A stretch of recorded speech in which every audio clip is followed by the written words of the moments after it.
Physics का 25 question का set लेकर आए हैं हम। आइए चलिए शुरू करते हैं। पहला सवाल है, ज्योति तीव्रता का एसआई मात्रक क्या है। तो ज्योति तीव्रता का एसआई मात्रक क्या है, पहला सवाल है। ऑप्शन है आपके सामने, कैंडेला, बी है एम्पियर, सी है केल्विन और डी है मीटर। तो मूल मात्रकों की संख्या कुल 7 है, जिसमें ज्योति तीव्रता का एसआई मात्रक कैंडेला है। आप ऐसे याद रख सकते हैं, कैंडल यानी मोमबत्ती जलता है तो ज्योति निकलती है, तो ज्योति तीव्रता का कैंडेला। और ये है विद्युत धारा का एम्पियर, ताप का केल्विन और लंबाई का मीटर। दूसरा सवाल है, एक पारसेक कितने प्रकाश वर्ष के बराबर होता है। तो प्रकाश वर्ष, पहले जानते हैं प्रकाश वर्ष के बारे में। तो प्रकाश वर्ष होता है कि एक वर्ष में प्रकाश द्वारा तय की गई दूरी को प्रकाश वर्ष कहते हैं, और प्रकाश वर्ष दूरी का मात्रक है। तो सवाल पूछा भी जाता है कि प्रकाश वर्ष किसका मात्रक है, तो प्रकाश वर्ष दूरी का मात्रक है। और पारसेक सबसे लंबी दूरी मापने की इकाई है।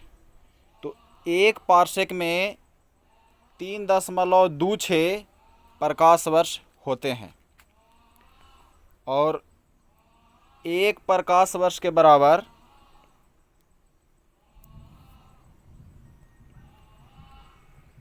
चलिए तीसरा सवाल है, विस्थापन का मान निम्नलिखित में से क्या हो सकता है। ऑप्शन ए है 0, ऑप्शन बी है धनात्मक यानी पॉजिटिव, ऑप्शन सी है ऋणात्मक, ऑप्शन डी है ऑल। तो जो विस्थापन का मान होता है वो पॉजिटिव भी हो सकता है, नेगेटिव भी हो सकता है और जीरो भी हो सकता है। तो इसका जो आंसर सही होगा वो हो जाएगा ऑल ऑफ दीज। विस्थापन एक सदिश राशि है। चलिए अगला सवाल है, निम्नलिखित में से कौन सदिश राशि नहीं है। तो सदिश राशि हम लोग उसे कहते हैं जिसमें दिशा के साथ साथ परिमाण भी हो और त्रिभुज के योग के नियम का पालन करता हो। तो पहला ऑप्शन है बल, दूसरा विस्थापन, तीसरा वेग और चौथा है विद्युत धारा। तो आइए जानते हैं हम लोग बल। तो बल एक सदिश राशि है। विस्थापन, जैसा कि ऊपर वाला सवाल में हम लोग देखें, विस्थापन भी सदिश राशि है, वेग भी सदिश राशि है, लेकिन विद्युत धारा सदिश राशि नहीं है।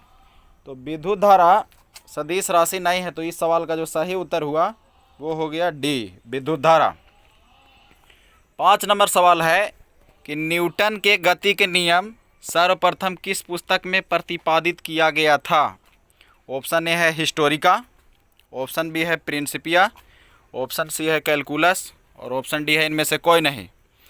तो जो इसका जो सही आंसर है दोस्तों वो है हमारा प्रिंसिपिया। तो न्यूटन के गति के 3 नियम हैं, जिसमें तीनों नियम 1687 ईस्वी में प्रिंसिपिया नामक बुक में प्रकाशित हुई थी। ये हिस्टोरिका है इतिहास के जनक हेरोडोटस द्वारा लिखी हुई पुस्तक, और कैलकुलस भी न्यूटन का ही देन है। तो कैलकुलस तो ये मैथमेटिक्स हो गया। चलिए 6 नंबर सवाल है कि न्यूटन के किस गति के नियम से बल का व्यंजक प्राप्त होता है, यानी एक्सप्रेशन प्राप्त होता है। प्रथम, द्वितीय, तृतीय और ऑप्शन डी है कि बी और सी दोनों। तो जो हमारा सही उत्तर है, न्यूटन के बल का एक्सप्रेशन द्वितीय गति के नियम से मिलता है।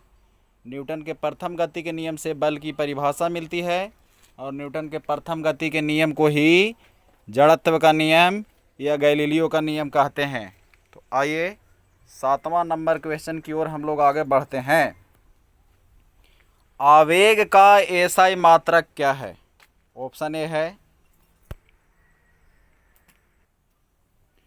तो पहला ऑप्शन है न्यूटन सेकेंड, दूसरा ऑप्शन है न्यूटन प्रति सेकेंड, तीसरा ऑप्शन है न्यूटन मीटर और चौथा ऑप्शन है किलोग्राम प्रति सेकेंड। तो जो हमारा सही उत्तर है वो है option number A, Newton second. यानी जब फोर्स कुछ समय के लिए, बड़ा फोर्स कुछ समय के लिए लगता है तो उसको बोलते हैं आवेग, इम्पल्स। तो हो गया न्यूटन सेकेंड। और जो है न्यूटन मीटर, ये है बल घूर्ण का। चलिए 8 नंबर क्वेश्चन है, पृथ्वी के सतह से ऊपर या नीचे जाने पर छोटका जी के मान में क्या प्रभाव पड़ता है? ऑप्शन ए घट जाता है, ऑप्शन बी बढ़ जाता है, ऑप्शन सी या परिवर्तित रहता है, और ऑप्शन डी है इनमें से कोई नहीं। तो आइए जानते हैं हम लोग।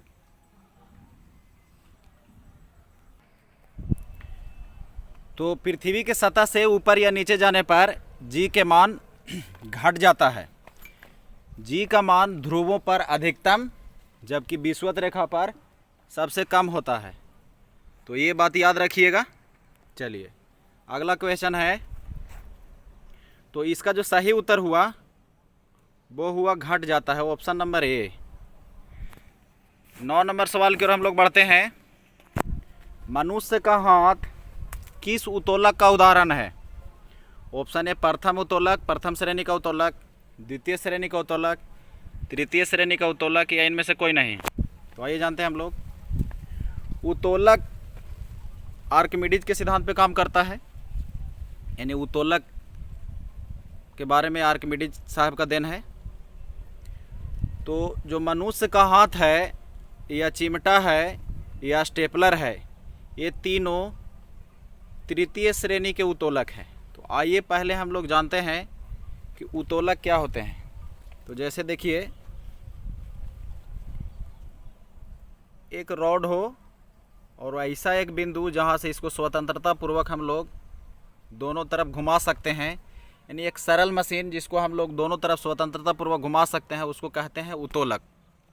और जिस बिंदु के दोनों तरफ से घूमता है स्वतंत्रता पूर्वक, इसको बोलते हैं फलक्रम। फलक्रम यानी कि आलम्ब, टेक।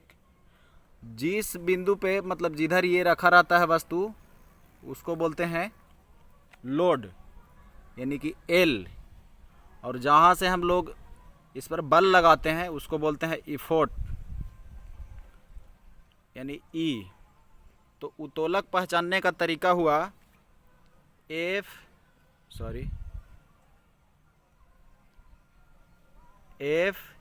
L E. अगर फलक्रम बीच में रहे तो प्रथम श्रेणी का उत्तोलक, अगर लोड बीच में हो तो द्वितीय श्रेणी का उत्तोलक, अगर इफोर्ट बीच में हो तो तृतीय श्रेणी का उत्तोलक। तो उत्तोलक पे एक अलग से डिटेल में वीडियो बनेगा। चलिए 10 नंबर सवाल की ओर हम लोग बढ़ते हैं। वाट सेकेंड, वाट आवर और किलो वाट आवर किसका यूनिट है? तो पहला ऑप्शन है कार्य, दूसरा ऑप्शन है ऊष्मा, तीसरा ऑप्शन है ऊर्जा, और चौथा ऑप्शन है ए और सी दोनों। तो जो हमारा सही आंसर है वो कार्य भी होगा और ऊर्जा भी होगा, यानी ऑप्शन नंबर डी होगा, ए एंड सी बोथ। 11 नंबर सवाल की ओर हम लोग बढ़ते हैं कि जी यानी गुरुत्वाकर्षण, सार्वत्रिक गुरुत्वाकर्षण नियतांक बढ़का जी का मान किसने दिया? ऑप्शन ए है Cavendish, option B Newton, option C Galileo, और ऑप्शन डी है केपलर। तो जो इसका सही आंसर है वो है हेनरी कैवेंडिश। हेनरी कैवेंडिश ने बड़ा जी का मान दिया, और जी का जो वैल्यू होता है 6.67 इंटू 10⁻⁻11 न्यूटन मीटर स्क्वायर प्रति केजी स्क्वायर। तो इसका यूनिट भी याद रखें, 6.67 इंटू 10⁻⁻11 न्यूटन मीटर स्क्वायर प्रति केजी स्क्वायर। इसका बीमा भी निकाला जा सकता है, बीमा एक अलग टॉपिक में होगा। चलिए 12 नंबर सवाल है, यदि सूरज और पृथ्वी के मध्य की दूरी दुगनी होती तो सूर्य द्वारा पृथ्वी पर गुरुत्वाकर्षण बल क्या होता? ए है 4 गुनी, बी है 1/4, सी है 1/3 और डी है 16 गुनी। तो जो इसका जो सही आंसर होगा वो होगा ऑप्शन नंबर बी 1/4, क्योंकि सूर्य और पृथ्वी के बीच जो लगने वाला बल होता है दोनों के बीच के दूरी के वर्गों के व्युत्क्रम होता है। चलिए 13 नंबर सवाल है, एक बैरल में कितने लीटर होते हैं? तो एक बैरल में 159 लीटर होते हैं। इन्फॉर्मेटिव सवाल है, बस ऐसे ही जानिए। 14 नंबर सवाल है प्रकाश की तीव्रता मापने के लिए किस उपकरण का प्रयोग किया जाता है? Option A keratometer, option B lux meter, option C odometer और ऑप्शन सी है ग्रेवोमीटर। तो जो इसका जो सही उत्तर है वो है हमारा option number B lux meter. Lux meter से हम लोग प्रकाश की तीव्रता मापने में प्रयोग करते हैं। और ये जो ऑप्शन नंबर डी है ग्रेवोमीटर, इससे गुरुत्वाकर्षण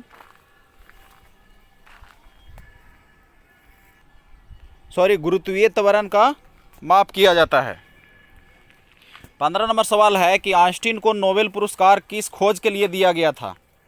तो आइंस्टीन का नोबेल पुरस्कार, आइंस्टीन ज़्यादातर फेमस है सापेक्षता के सिद्धांत के लिए, लेकिन आइंस्टीन को नोबेल पुरस्कार सापेक्षता के सिद्धांत के लिए नहीं दिया गया था क्योंकि ये मानव जाति के लिए बहुत ही डेंजर था। तो ऑप्शन नंबर बी नहीं होगा, ई बराबर mc² भी नहीं होगा। हमारा जो आंसर होगा प्रकाश विद्युत प्रभाव की खोज के लिए, व्याख्या करने के लिए इनको नोबेल प्राइज़ दिया गया था 1921 ईस्वी में। चलिए अगला सवाल है कमानीदार तुला किस सिद्धांत पे कार्य करती है? हुक का नियम, बी है पास्कल का नियम, सी है न्यूटन का नियम और डी है आर्किमिडीज का सिद्धांत। तो जो कमानीदार तुला है वो हुक के नियम पर कार्य करती है, जबकि पास्कल के नियम पर हाइड्रोलिक ब्रेक, हाइड्रोलिक प्रेस इत्यादि काम करते हैं। चलिए 17 नंबर सवाल है दूध के मथने के पश्चात क्रीम का दूध से पृथक हो जाने का कारण क्या है? तो दोस्तों जो इसका आंसर है वो है अपकेंद्रीय बल। 18 नंबर सवाल है दृश्य किरण का खोज किस वैज्ञानिक ने किया था? Option A Newton, option B William Herschel, option C है मार्कोनी और ऑप्शन डी है फैराडे। तो जो इसका जो सही आंसर है वो है आइजैक न्यूटन। चलिए 19 नंबर क्वेश्चन है कि सीटी स्कैन करने में कौन सी किरणें प्रयोग की जाती है? ऑप्शन ए गामा किरणें, ऑप्शन बी एक्स किरणें, ऑप्शन सी है रेडियो तरंग और ऑप्शन डी है इनमें से कोई नहीं। तो जो इसका सही उत्तर है सीटी स्कैन करने में एक्स किरण का प्रयोग होता है। तो ऑप्शन नंबर बी इसका सही आंसर हो गया। और मानव के लिए सबसे खतरनाक है चुंबकीय तरंग में वो है गामा किरणें। चलिए 20 नंबर क्वेश्चन है कि विश्व स्वास्थ्य संगठन के अनुसार कितनी तीव्रता वाले ध्वनि मानव के लिए सबसे उपयुक्त है? ऑप्शन ए है 40 decibel, option B 45 decibel, option C 60 decibel और ऑप्शन डी है 100 डेसिबल। तो जो इसका जो सही आंसर है विश्व स्वास्थ्य संगठन के अनुसार 45 डेसिबल की तीव्रता मानव के लिए सर्वाधिक उपयुक्त है। चलिए 21 नंबर सवाल है राष्ट्रीय भौतिक प्रयोगशाला कहाँ स्थित है? Option A New Delhi, option B Bengaluru, option C Lucknow, option D Bhavnagar. तो जो इसका जो सही उत्तर है वो है राष्ट्रीय भौतिक प्रयोगशाला बेंगलुरु में है, जबकि इसरो का मुख्यालय राष्ट्रीय भौतिक प्रयोगशाला नई दिल्ली में है, जबकि इसरो का मुख्यालय बेंगलुरु में है। 22 नंबर सवाल है एंडोस्कोप किस सिद्धांत पर कार्य करता है? ऑप्शन ए है ध्रुवन के सिद्धांत पर, ऑप्शन बी प्रकाश विद्युत प्रभाव, ऑप्शन सी पूर्ण आंतरिक परावर्तन, ऑप्शन डी है प्रकाश का अपवर्तन। तो जो इसका सही उत्तर है वो है प्रकाश के पूर्ण आंतरिक परावर्तन के सिद्धांत पर।